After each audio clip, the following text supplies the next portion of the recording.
Welcome back to Maddie English Practice. I'm Maddie. And I'm Jules. Today we are talking about a word that you will hear all the time in the business world, but it is incredibly useful for everyday problem solving too. Oh, I love words that cross over like that. What is the word today? The word is leverage. Leverage. That is a true power word.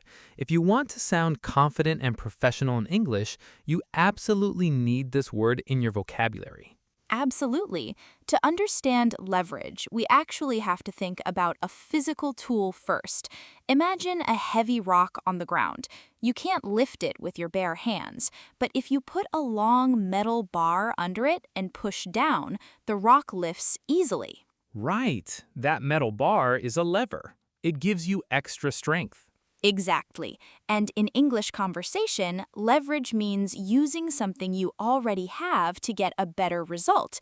You are using an advantage to gain more power or a better outcome in a situation. So it's not about lifting actual rocks, it's about lifting your career, your negotiations, or your goals. Let's look at a real scenario. A lot of our listeners speak 2 or 3 languages. That is a massive skill. It really is. It takes so much hard work. If you apply for a job, you shouldn't just say, I speak Spanish and English. You should leverage your language skills to ask for a higher salary. You use that specific skill as your power tool to get a better outcome from the boss.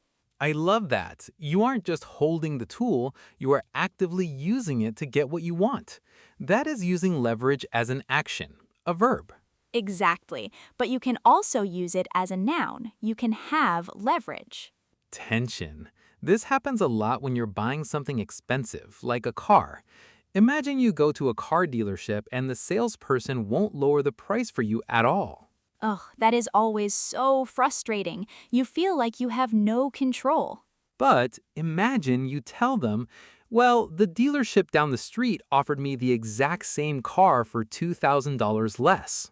Suddenly, the power in the room changes. Exactly. You just gained leverage. You have a huge advantage, and now the salesperson has to listen to you and drop the price or they lose the sale. Your information is your leverage. It's a great concept, but our learners should know one rule.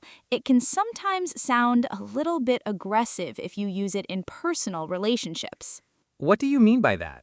Well, if I tell someone I'm going to leverage my friendship with Maddie to make him help me move all my heavy furniture, it sounds a bit manipulative, like I'm just using you for a job.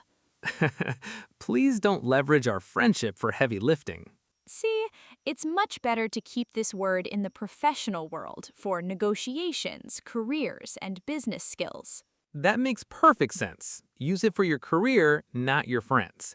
So to wrap it up, leverage means using a resource or advantage you have to get a better, stronger result. Today, your homework is to think about your own professional life.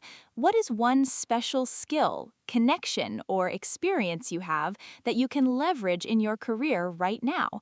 Practice explaining it out loud in English. Knowing your own advantages is the very first step to success. Thanks for joining us today. Keep practicing, keep growing, and find your advantage. Use your leverage. See you next time on Maddie